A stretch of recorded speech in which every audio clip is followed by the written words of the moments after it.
Week 14 of the NFL season did not disappoint and not only featured the highest scoring game of the year via a wild upset, but one team officially now has the longest playoff drought in all of football. Then Saquon Barkley continues to dominate. Jamar Chase and Joe Burrow remain one of the best duos in football. And speaking of the Bengals, they had one of the craziest near end of game plays happen in quite some time. So I've got to talk about all that, some very unfortunate injuries, and more right after.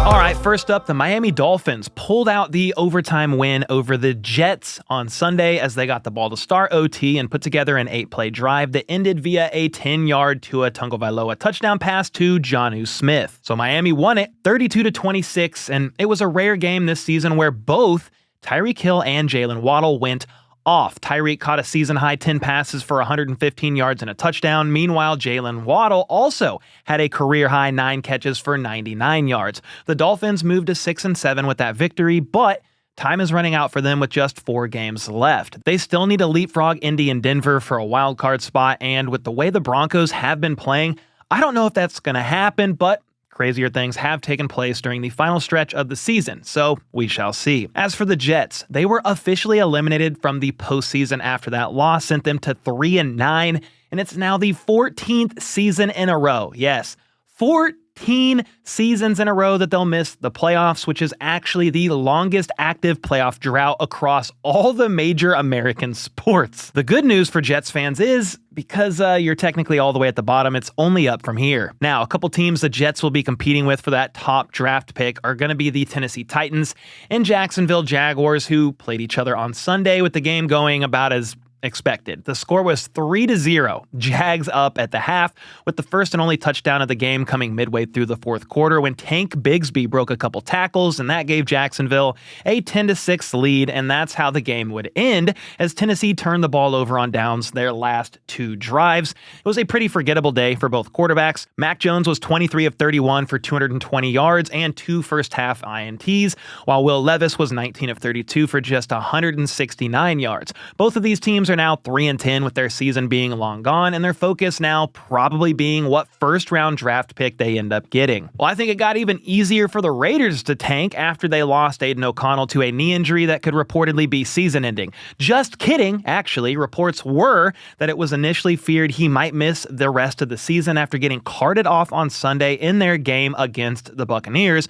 But apparently it's just a bone bruise, and he might actually be able to play as soon as this Monday against the Falcons. And I just want to say, for the record, Raiders versus Falcons in primetime is an absolutely disgusting game. Flex it out, please. But back to Aiden O'Connell. That is a wild turn of events, to say the least. To go from season-ending knee injury, potentially, to he could play in like 5 days. If Aiden O'Connell can't go, though, that's going to be Desmond Ridder season. He came in to finish the game against the Bucs, but honestly, it did not matter who the quarterback was, because despite throwing 2 picks and losing a fumble, Baker Mayfield nearly threw for 300 yards, and his 3 touchdowns were enough to lead Tampa to a win, 28-13. They've now strung together 3 straight wins after dropping 4 in a row, and with Sunday's win over Vegas, they moved into first place in the NFC South thanks to the Vikings handling Atlanta. The return to Minnesota definitely did not go as planned for Kirk Cousins. Honestly, this entire past month for him hasn't gone to plan. Not even a little bit. He threw for 344 yards on Sunday, so nice, but threw another 2 picks and had no touchdowns, which means over the last 4 games, he's thrown 8 interceptions and 0 touchdowns, going 0-4 in that span. He's actually the first quarterback to go 4 straight games without a touchdown and at least 8 interceptions since Brett Favre back in 2005. Meanwhile, Sam Darnold had his best game of his career, throwing for 347 yards and 5 touchdowns while completing 22 of 28 of his passes. Justin Jefferson and Jordan Addison seemed unstoppable. Justin Jefferson had 7 catches for 132 yards and 2 tutties, including this one where Sam Darnold escaped the pressure and rifled the football to him as he was wide open with the DB looking completely lost out there. Justin keeps making history too, as he became the first player in NFL history to reach 7,000 receiving yards in his first 5 seasons and the first player to ever do so under the age of 26. 26.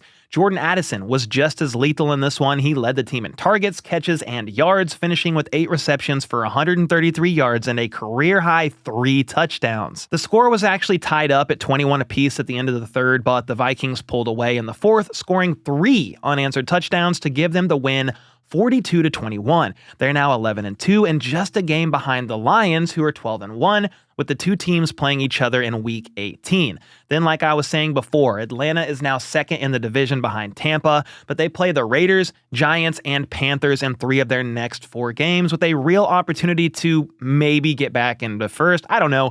The Panthers are playing pretty decent ball right now, but Kirk Cousins has to get this figured out. Speaking of the Panthers, they put up one hell of a fight against the Eagles on Sunday and actually had a chance to win the game at the end. Carolina had the ball with 3 minutes left, down 6, with the ball on their own 3-yard line. Bryce Young made a great play here, evading the sack and hitting Xavier Legette for 31 yards. An epic freaking play, if I do say so myself. He even converted this 4th and 7 to Adam Thielen before the play that Panthers fans will soon not forget, nor maybe even forgive. Bryce Young dropped a dime to Xavier Legette for what looked like a touchdown, potentially even being able to win the game, but Legette couldn't corral it and the ball hit the ground, causing it to be incomplete. Carolina couldn't convert on 3rd and 4th down after that, and the Eagles escaped with the win, 22-16. Jalen Hurts had a quiet game throwing the ball, just 108 yards and 2 touchdowns, but they once again relied heavily on Saquon Barkley. He had 20 carries for 124 yards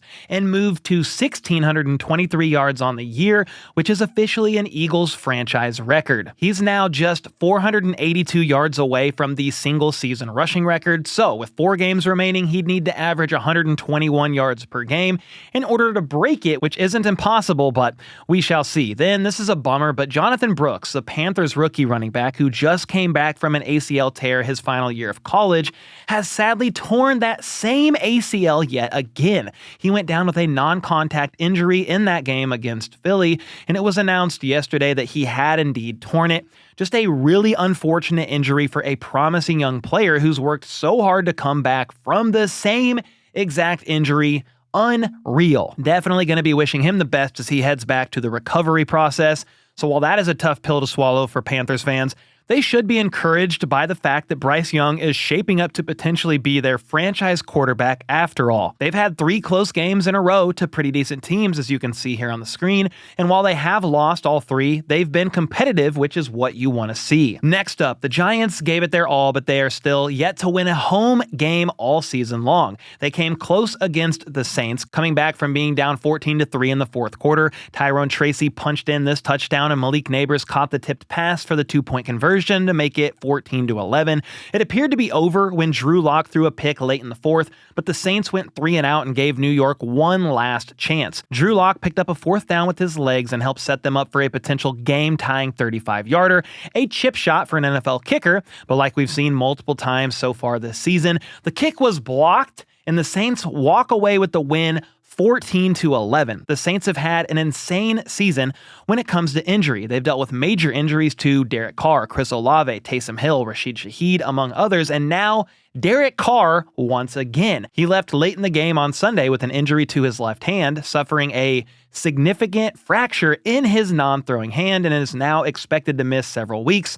I don't think he's going to be placed on IR, but either way, it sucks to see him suffer through another injury, and he could very well miss the rest of the season depending on how his recovery goes. And after the conclusion of that game, the Giants fall to 2-11, yow, and the Saints moved to 5-8, but let's be honest here, both teams' seasons are pretty much over. The season is far from over for the Steelers, though, who moved to 10-3 after their win over the Browns. God has not yet delivered Jameis Winston from interceptions. I mean, maybe pick sixes, but not interceptions, sadly. He threw 2 more on Sunday as the Steelers' defense held Cleveland to just 14 points on the day.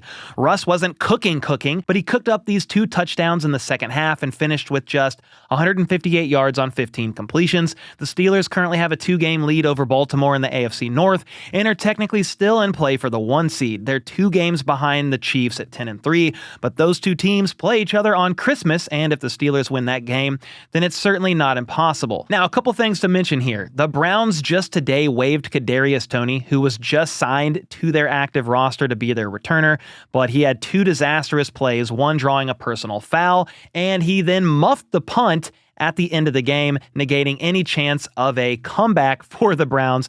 And he's now gone. I don't know where he's going to end up next, but the former first-round pick will maybe land with another team. I don't know. We shall see. Then, speaking of receivers, something to watch is the Steelers' top wideout, George Pickens. He sustained a hamstring injury late last week and was actually inactive for the Browns game. The problem is the MRI on his hamstring showed it to be more significant than they thought, and his timeline to return is currently unknown. Mike Tomlin already ruled him as doubtful for this Sunday's game against the Eagles, and who knows when he will be able to return at this point in time. Next up, the NFC West is starting to take form with a couple teams emerging as the top contenders. First, the Seahawks and Cardinals squared off in a massive game as Arizona had a chance to retake the division lead with a win. They struck first with the 41-yard touchdown to Michael Wilson, but Kyler threw picks on back-to-back possessions later in the first quarter, and the Seahawks scored touchdowns off of both of those turnovers, taking a 17-7 lead, which they never relinquished. They actually went up 24-7 before halftime and held on in the second half to win 30-18. Zach Charbonnet was the workhorse, with Kenneth Walker out due to a calf injury, and he was phenomenal in Walker's absence. They leaned on him quite a bit with the early lead, and he finished with 134 yards and 2 touchdowns on 22 carries. He also led the team in targets and receptions with 7, finishing with 59 receiving yards as well. Geno Smith was on point, completing 24 of 30 passes for 233 yards and a touchdown. It's the second time in 3 weeks now that the Seahawks have beat the Cardinals, and both wins have been massive as they're now starting to separate a bit from the pack. They're 8-5 at this point in time, with the Cardinals and 49ers both 6-7. Then the Rams are in second thanks to what was the game of the week on Sunday. The Rams hosted the Bills in what turned out to be the highest scoring game of the entire season, and to honor it being the highest scoring game, I'm going to recap every point that was scored. Kyren Williams walked in untouched for the first touchdown of the game. Then Josh Allen got in on the tush push to make it 7-all. The Rams hit a 22-yard chip shot, then the Bills' punt was blocked, and Hunter Long scooped it up and took it to the house to make it 17-7. And this was arguably the play of the entire game, by the way, but the Bills did respond with Ty Johnson taking this screen pass 41 yards to the crib to make it a 3-point game. Stafford connected with Puka Nacua on this insane sideline grab, and he finished the drive by scoring on this jet sweep. That was just the first half. The second half started with 4 touchdowns in a row. Kyren Williams started us off by taking this pitch to the end zone, making it 31-14 LA. Buffalo quickly responded, though, with Josh Allen finding Khalil Shakir wide open in the middle of the field, who then turned on the Jets and broke a couple tackles on his way to a 51-yard touchdown. Matthew Stafford was cooking, though, and he delivered this ball to Cooper Kupp, who went up and got it to make the lead 38-21. Josh Allen fit the ball into Khalil Shakir yet again to get them down to the 1-yard line, where he took care of business with yet another tush push. The Rams finally punted on their next drive, and Mac Hollins, the barefoot man himself, beat man coverage to come up with the 21-yard touchdown here to bring Buffalo within 3 points.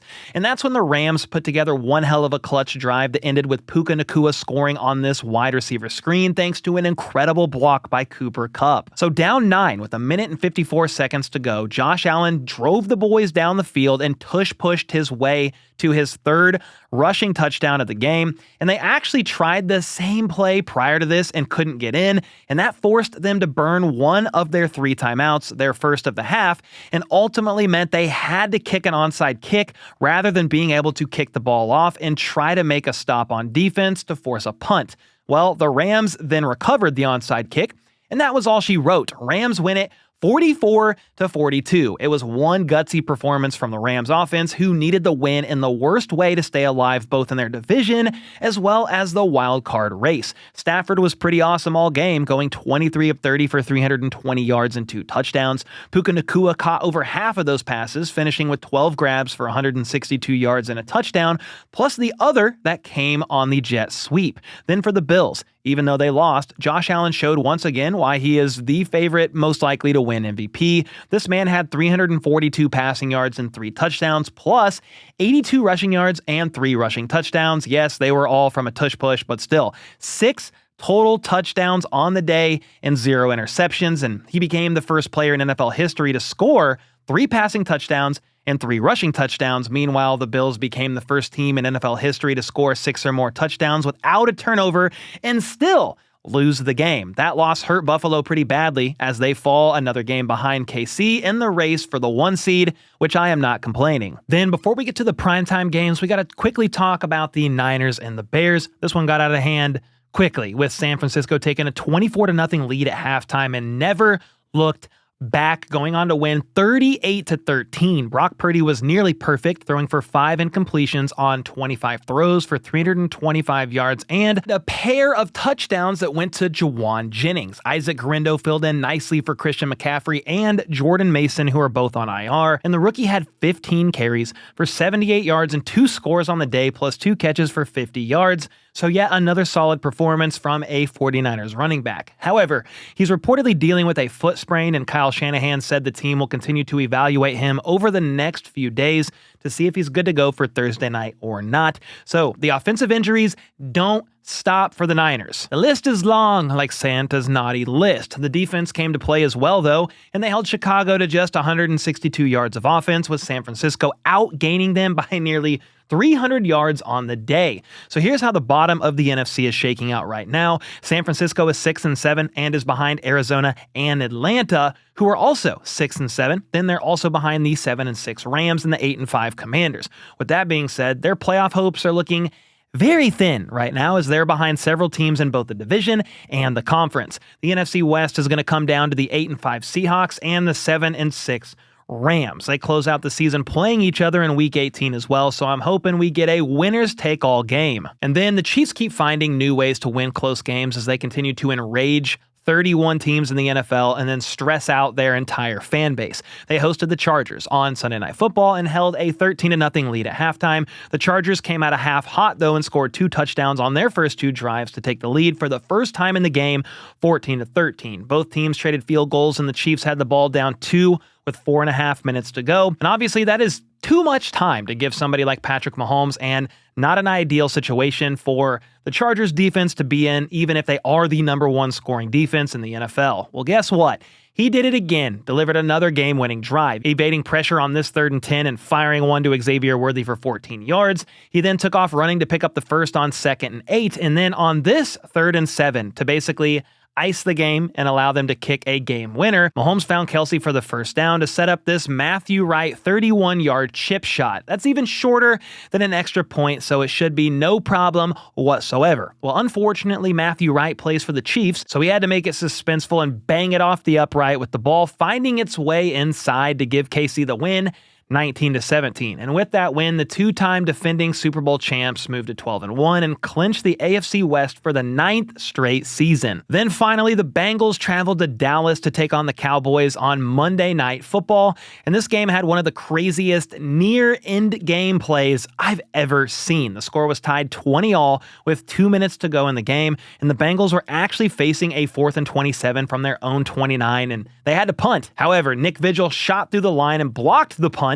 but a Cowboys player tried to catch it off the bounce and it went through his hands with the Bengals recovering. You can see Kevontae Turpin immediately upset because he knew that once the return team touches the ball, then it's alive and the kicking team can recover as if it's a fumble. So instead of having a chance to go win the game, they give the ball back to Cincinnati with good field position.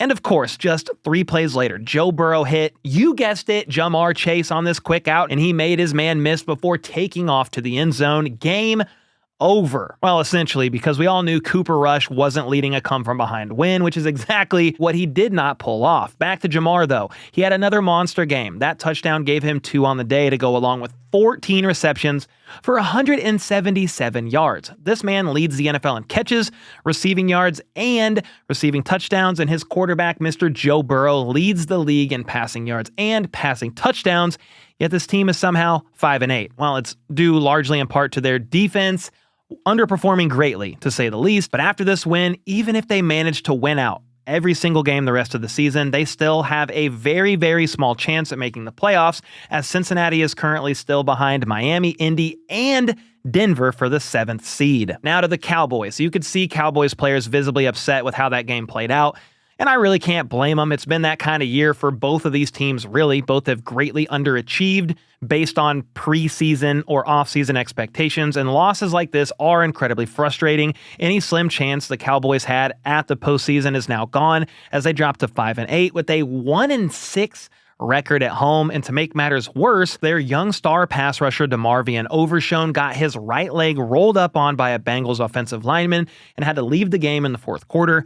And while we all knew it wasn't good, didn't look good at all, the hope was that there wasn't too much damage done considering he was having a promising second year after recovering from a torn ACL his rookie year. Well, it's borderline worst case scenario as it was revealed today that Overshown tore his ACL, PCL, and MCL in this game, and it's currently unclear if he's going to be able to play at all in 2025. Such a devastating blow for the Cowboys, as well as the 24-year-old pass rusher, but hopefully the thought is he makes a full recovery, and whether he plays in 2025 or 2026 is good to go and continues the climb that he was making this season. It's just such a violent sport, the NFL, and heading into a game, you never know what can happen. That's why these weekly recaps are also so interesting, with each week tending to look much different than the week prior. That's where I want to get your thoughts. What were your biggest takeaways as well as standout performances from these games? And how do you see the playoff picture playing out as the final few weeks of the season plays out? Let me know in the comments down below. And with that, I'll see y'all next time.